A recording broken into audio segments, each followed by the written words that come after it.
also assembled within the same rocket in 2014. The 4.5-hour flight took the spacecraft around the Earth 2 times before splashing down in the Pacific Ocean, where it was recovered and eventually brought back to KSC. Just outside of the VAB, you'll see the Launch Abort system, designed to fit atop the Orion capsule, which will be tested in 2000 yards of concrete, 45,000 steel beams, 1 million steel bolts, amounting to almost 100,000 tons of steel. Notice the flag painted on the outside of the VAB? It's the size of a 21-story building. The blue section alone is the size of an NBA basketball court. Each star is 6 feet across, and each red and white stripe is wide enough for this bus to drive down. And the entire VAB? It's so huge. In the world. It was originally built in 1965 for the Apollo program, and has since been updated to accommodate the space shuttle and now NASA's SLS rocket. Weighing in at 6 million pounds and capable of lifting and hauling 18 million pounds, the crawler is an engineering marvel, even without a rocket sitting on top of it. This thing has 2,750 spaceports, so while the crawler may not stay in one area for very long, is that the latest refurbishment is complete, and preparation is well underway for the first SLS mission. The crawler will be doing what it was originally designed to do once again, which is moving rocket. Up on your right, just went through a 5-year modification. It took NASA 5 years to upgrade this crawler for their new space launch systems. Crawlers have 8 tracks. Each one of those tracks has 57 cleats. Each one of those cleats weighs 1 ton. Jeez. Crawlers weigh 6 million pounds, and they have a fuel consumption of 32 feet per gallon. Program. This is what the shuttles would sit on when they were launched. As we go by this mobile launch platform, look underneath, you'll see 3 openings. 2 of those openings were for the solid rocket booster's exhaust. That bigger opening was for the 3 main engines exhaust. You'll notice there are 6 pedestals underneath this mobile launch platform. I'll talk more about that in just a few moments. We're looking at high bays 1 and 3 on the vehicle assembly building.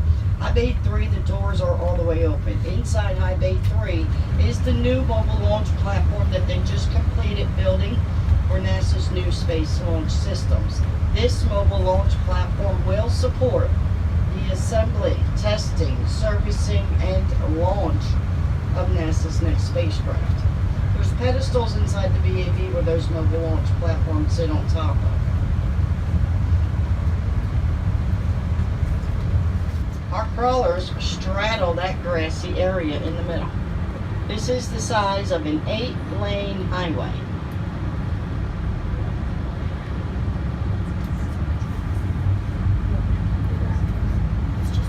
The launch pad is the Falcon Heavy rocket that will be launching tonight, well, Saturday morning at 2:48 a.m. It is an instantaneous launch, which means if it doesn't go at 2:48, it will not go. Now, up ahead in front of us across the water is the Cape Canaveral Air Force Station. We have active launch pads over here. Now, if you look up ahead to the in front of us to the left a little bit, you're going to see 3 lightning towers with the gray structure in the middle. That is launch pad 41 that is used for Atlas rockets. Further on down, there's another set of lightning towers. That's launch pad 40. SpaceX uses that for their Falcon 9 rockets. And further on down, there's that tall, skinny building. That is launch pad 37, and that is used for Delta rockets. Each launch pad out here is set up for its own type. Pad 39B. Pad B is the future launch site for NASA's new space launch systems. Is launch pad 39A.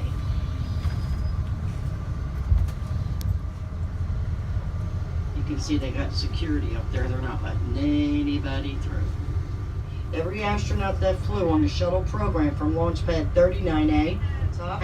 That is what Boeing's new CST-100 Starliner is going to look like. Boeing Starliner is a commercial crew capsule, and it is also part of NASA's commercial crew program. Matter of fact, the launch tonight is going to be SpaceX.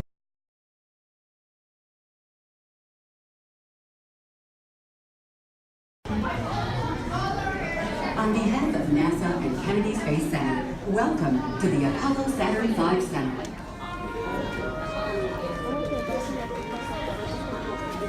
When I was a kid, I used to dream about flying through space. We choose to go to the moon.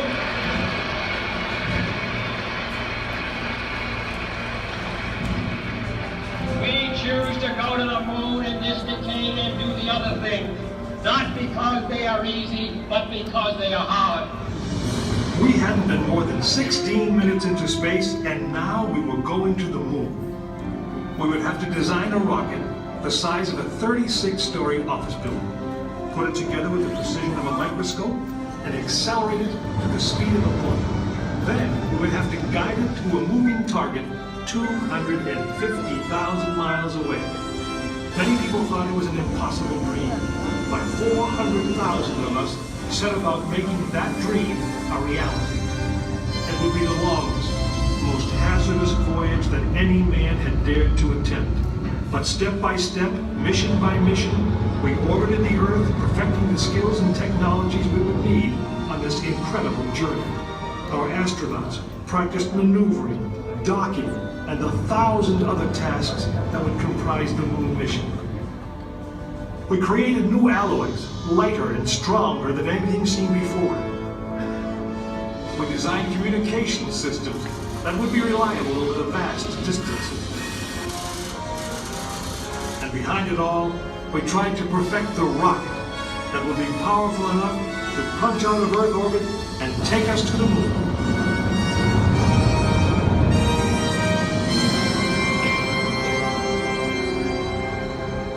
One day, however, the dream of flying to the moon almost slipped away.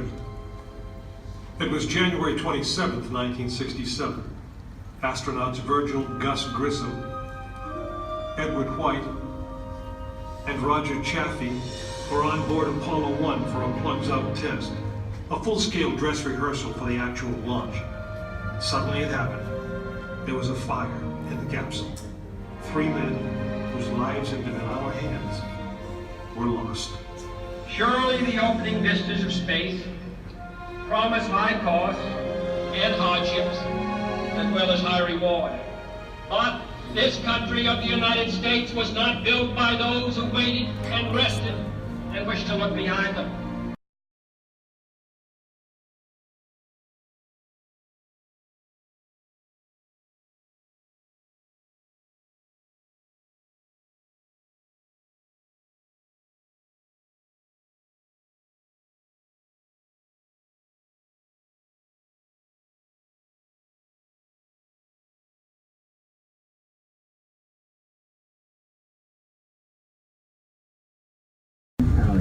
Now in the final minutes of our countdown, at the 30-second mark, swing arm number 1 will retract.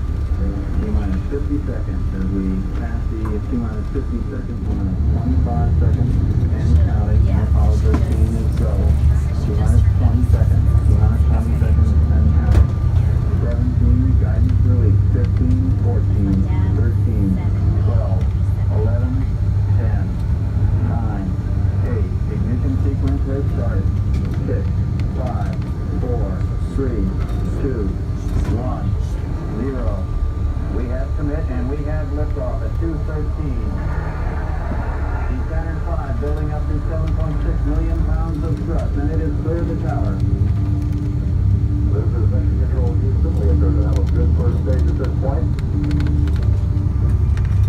Alrighty, of course, as you making our way back here, as you see the Atlantis Visitor Center.